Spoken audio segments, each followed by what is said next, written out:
Good morning, everybody. Welcome to the county seat. I'm your host, Chad Booth. Today, we are talking about an invasion, an alien invasion that threatens large sections of the state of Utah. This is not the latest episode of the TV series Defiance. This is not some science fiction movie, but it is an alien invasion that could end up costing us millions or hundreds of millions of dollars if we don't repel it. What is it? Noxious weeds. We are going to cover the topic of noxious weeds, their interface with wildfires as the wildfire season is coming along, and find out a lot about what we can do for mitigation. To get started in this conversation, though, you need to understand exactly what a noxious weed really is. It's not the common dandelion. That's right, Chad. These aren't your common dandelions. A weed really is a plant out of place. But noxious weeds are far more insidious. These are plants that are invasive by nature, displacing native species by stealing water and even changing the chemistry of the soil. These pernicious plants can affect entire ecosystems and watersheds. But their influence doesn't end there. Noxious weeds can be poisonous to livestock, contribute to the spread of wildfires, and hurt the productivity of agricultural operations. Here's a curly dock plant in this hay. So it's got that big, they call it tobacco leaf. In order to fight back, the state passed the Noxious Weed Act. And so essentially the county weed board, under the direction of the county commissioners, implement the Utah Noxious Weed Control Act. Under the act, private landowners are responsible for controlling noxious weeds on their own property. But for many residents, the difference between a noxious weed and the regular variety isn't readily known. The law consists of an A, B, C list. A is the most prioritized. So the smaller the infestation, the faster you can get rid of it, the easier it's going to be, versus a Class C weed, which is trying to contain it. In recent years, the problem posed by these invasive species has received additional attention and funding. To allow county governments and groups to come together in a cooperative manner to really get about the business of working on those invasive weeds. This is a new time, a new opportunity to really do a lot better job and get a lot more noxious weed control work done in Utah. While the war on weeds is certainly an uphill battle, the price of doing nothing could be far more damaging. If we stop efforts with noxious weed control programs, or if we get to a point where there's not funding available either through county budgets or through state budgets, we'll very quickly go backwards and lose the ground that we have gained during the last 20 or 30 years as we've worked on the problem. The Russian olives just keep getting worse. And the curly dock's been around my whole life, but it seems to be gaining ground now in the last few years. But now they're addressing it as a noxious weed, and everybody's starting to pay attention now. It's kind of like the Russian olives. It kind of got a run on us before anybody decided it was bad. Now we're trying to head it back off. Kill your own weeds. Work on your own property first, whether you're a homeowner in town or you're a farmer and rancher with a big operation. It's the landowner who just says, I don't have time for this. That's where we have problems. It doesn't do any good if I take care of my property and the guy up the ditch from me has a terrible thistle problem or something, because you get it cleaned up and it comes right back in on you again. If you want to identify the noxious weeds lurking in your yard, please go to the Utah Weed Control Association's website, where you will find an assortment of knapweeds, thistles, briars, but no dandelions. For the county seat, I'm Derek Dowsett. Thanks, Derek, for the report. We will continue our conversation on invasive species and the impacts they have on wildfires here in Utah. Be prepared for an interesting conversation. We'll be right back on the county seat right after this commercial break. Rediscover your sense of adventure. Welcome to San Juan County. Discover the past. A change of place.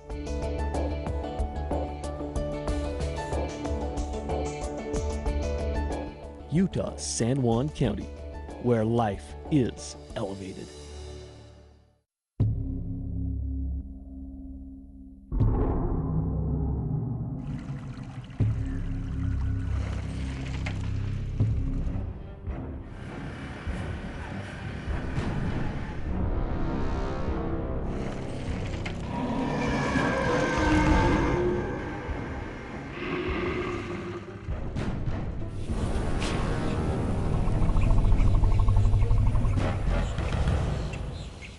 Believe it or not, summer isn't far away, and neither is Juab County. There's no need to travel far to find the perfect family adventure. Boating Yuba Reservoir, exploring Mount Nebo, riding Little Sahara. Save your gas this summer and stay in your own backyard.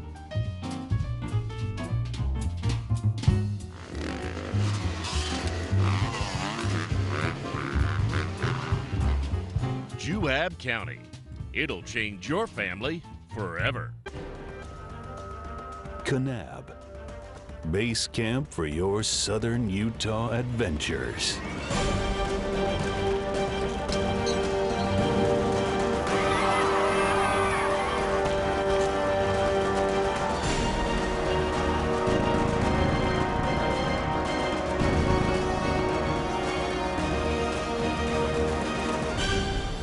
You belong in Kanab.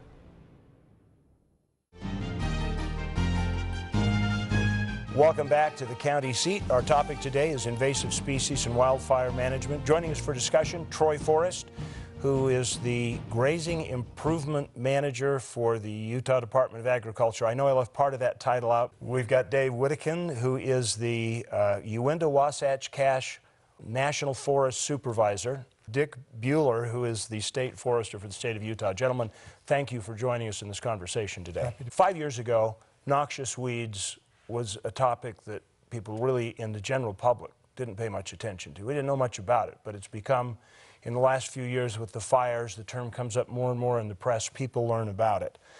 How many different noxious weeds or invasive plants are there in Utah? And I know you probably have to count fingers, but are we talking 3 or 4, 10, 20, 30? How widespread is it? I think there's 28 officially on the noxious weed list. And then individual counties have a few more than that, so there's about 35 throughout the state of Utah that have been identified and put on the noxious weed list. And these are all foreign plant forms. They're not natural or native to the area? Correct. They've all come from different parts of the world, most of them from Eurasia.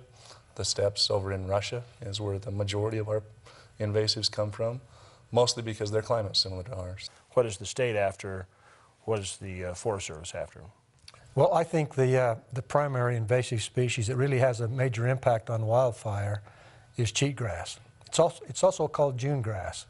Many people know it by June grass. The reason it's called June grass is by June it's usually dry and ready to burn. And if you look around the state right now, especially in the foothills and the deserts, you'll see that it's turned purple, and in some cases it's turned straw yellow. So it's ready to burn. So that's one of our primary ones. Medusa head is one that's in the northern part of the state so far.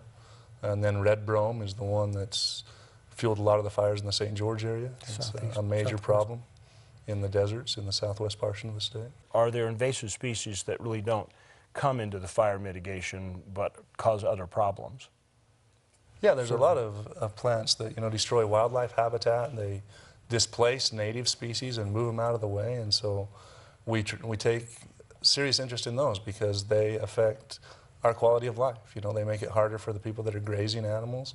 They make it harder for wildlife to sustain themselves. So they have different impacts. The fire ones are big and visible, but any invasive species that's displacing our native species is a problem here in the state. And there's quite a few of them that'll come in after a fire or some sort of disturbance like that, floods, fires. Spotted knapweed really does well in areas that have been disturbed where you've got bare mineral soil. It'll come right in after a fire. On a lot of national forest areas, some like that, you give them a chance, give them a foothold, and they'll displace native species pretty quickly. Take over the neighborhood, so to speak. Absolutely, yeah. Muscle everything else out. One of the worst offenders for that, it's generally found in our wetland areas, but it's also, I've seen it even in places like 9 Mile Canyon, and that's an invasive species called Phragmites. It grows in wetlands, it grows around most of our lakes and many of our streams and wet areas. And it replaces the native species primarily of bulrush and cattail and other species that are beneficial to wildlife. And it really has, Phragmites really has no use at all and has no benefit to wildlife. So it's one of our major problems here, especially around Great Salt Lake and Utah Lake. All right, very good. Well, we are running low on time here for this block. We are going to continue this conversation and turn our attention to mitigation in just a minute when we come back. There are many areas to cover as far as mitigation is concerned, and we will try to take 9 minutes and get you all the way through that. We'll be right back with more of the County Seat in just a minute. Stay tuned, and we'll be back with you after this break.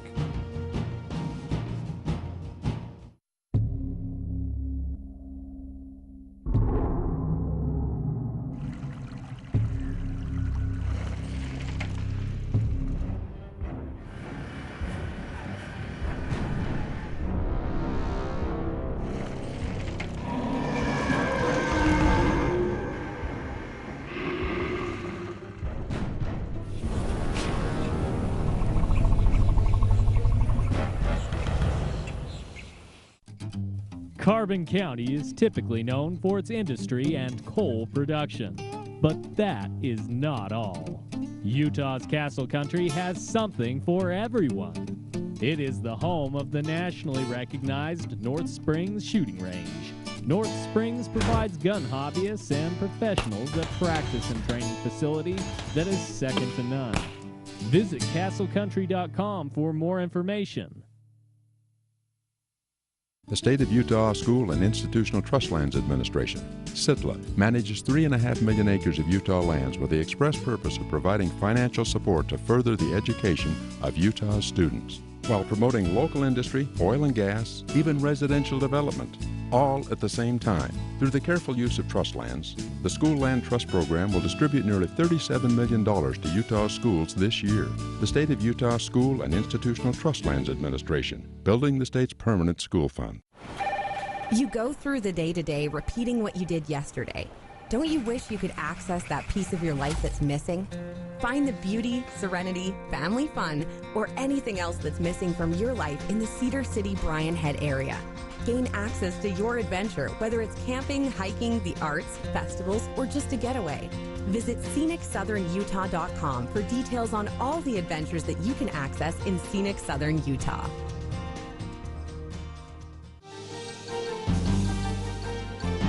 Welcome back to the County Seat. Our topic today is wildfire, invasive species or noxious weeds, and the mitigation efforts is where we're going to turn our attention right now. Really, mitigation in advance is the place that we should be going as far as containing the noxious weeds, because after the fire, that makes it quite a bit more expensive. What kind of mitigation initiatives are there out there? What are you doing? There are a lot of plans that we have for treating noxious weeds on national forests and off. There are organizations throughout the state, cooperative weed management areas, where state, federal, local, and private entities come together to treat noxious weeds in a lot of areas. We just had on the Ogden Ranger District 3 days of weed pulls, where they're out pulling weeds on and off the forest. And so anytime we get the chance to treat weeds, whether it be spraying them, pulling them up, using grazing, any of those kinds of things help mitigate that so we can limit the spread and try to contain them where they show up.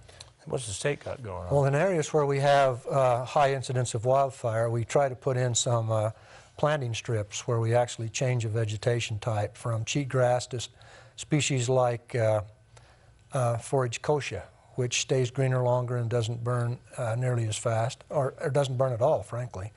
And we've done that a lot in many areas of the state, especially I can think of an area on Promontory Point where we've done several strips across Promontory Point to keep fires from burning there, and done a lot of work down in southwestern Utah. We also do a lot of fuel mitigation work around wildland-urban interface areas by removing hazardous fuels or thinning the fuels out, so that we can protect those properties when we do have a fire. So there's a lot of mitigation work going on.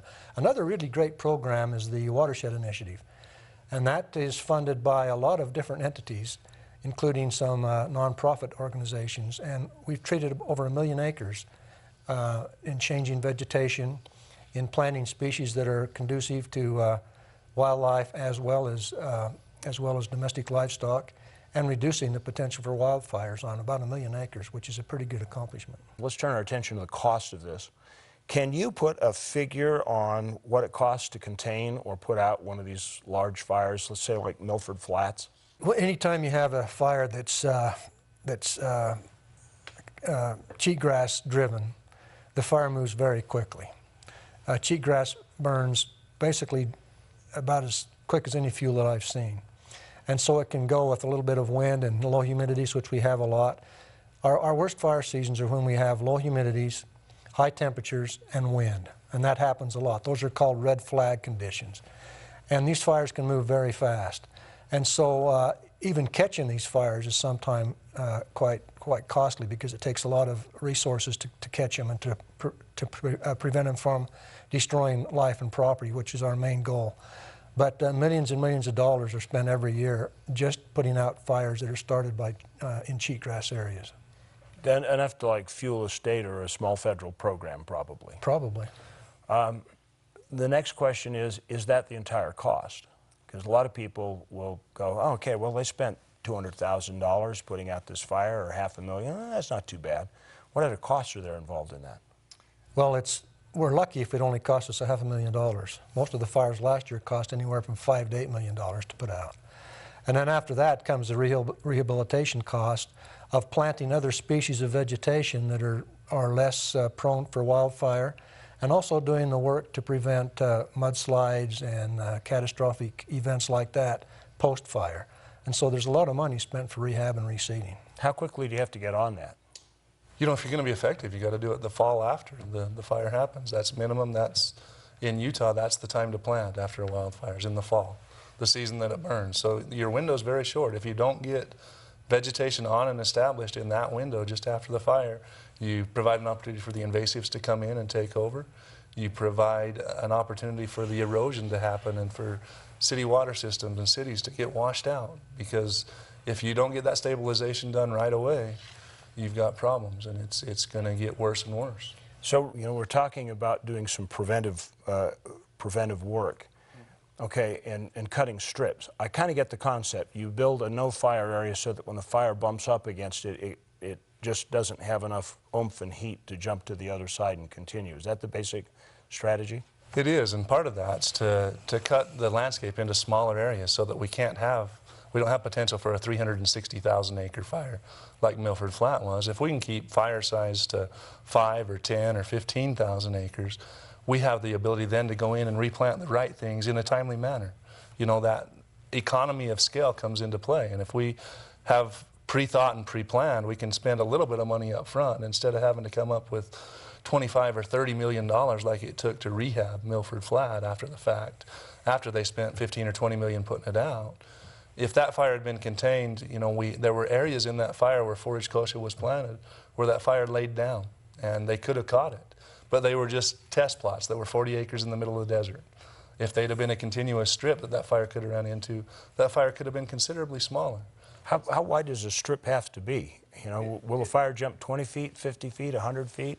You know, it really depends on the fuel type and the fuel lengths that you're dealing with. In some of the sagebrush, where your flame lengths can get 40 or 50 feet, you want to have double or triple that for your fire break. You want to be 100 to 200 feet. You know, if you're in heavy timber, that's probably not sufficient. You want it to be several hundred feet wide in order to keep a fire from jumping. Fires in forests can spot half a mile in worst case scenarios. So it really depends on fuel type. But in our cheatgrass areas, you know, 100, 300 feet in that range is what we want to be effective. Are there outside factors that, you know, you look at an area and say, well, we've got X number of dollars, we've got to do mitigation in these areas. Are there things other than fire containment that become part of the equation of what your mitigation efforts are? So we know in western Utah that cheatgrass moving into the sagebrush habitats where sagegrass live is a problem. And so plans are being made now to mitigate that, to put fire breaks in, to protect that habitat, to have resources, you know, from Dick's shop and from BLM and Forest Service closer to those areas, so that if we get a start, we can jump on it and take care of that fire in a timely manner. One last question. We've got a federal agency, 2 state agencies. working in the same task, and there are counties involved in this as well. Usually, when we have a panel discussion, there are very vast differences between the representatives from the counties and the state and the federal agencies on how these things should be approached.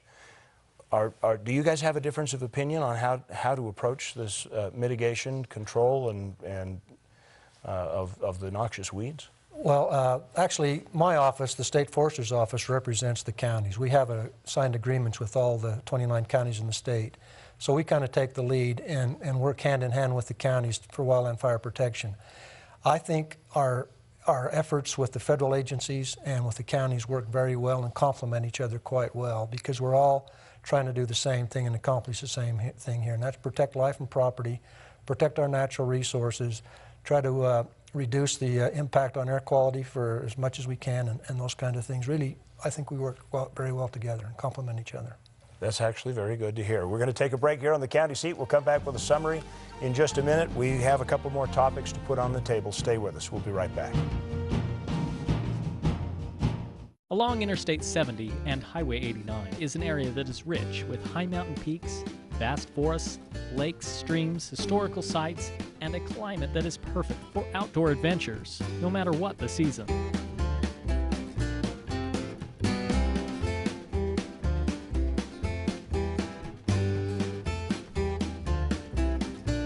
You will be greeted by local residents with a smile and a welcoming hand. In the center of it all, Sevier County. June 27th to the 29th, Morgan Valley Polaris presents the Widowmaker Hill Climb in Croydon, Utah.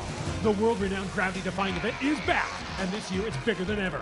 See our international racers pit themselves against the mountain, and for the first time ever, racers will drag race up the Widowmaker Hill to prove their superiority. The first 50 campers will receive family 4-packs to Rocky Mountain Raceway, provided by Young Ford and Morgan. For discount tickets and more info, check out www.widowmaker.info.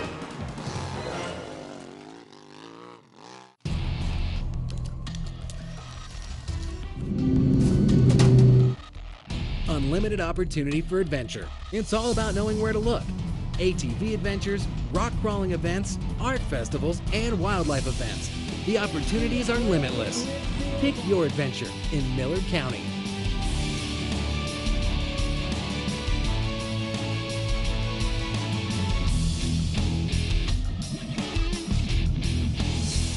If you haven't been to Starvation in a while, you're in for a great surprise.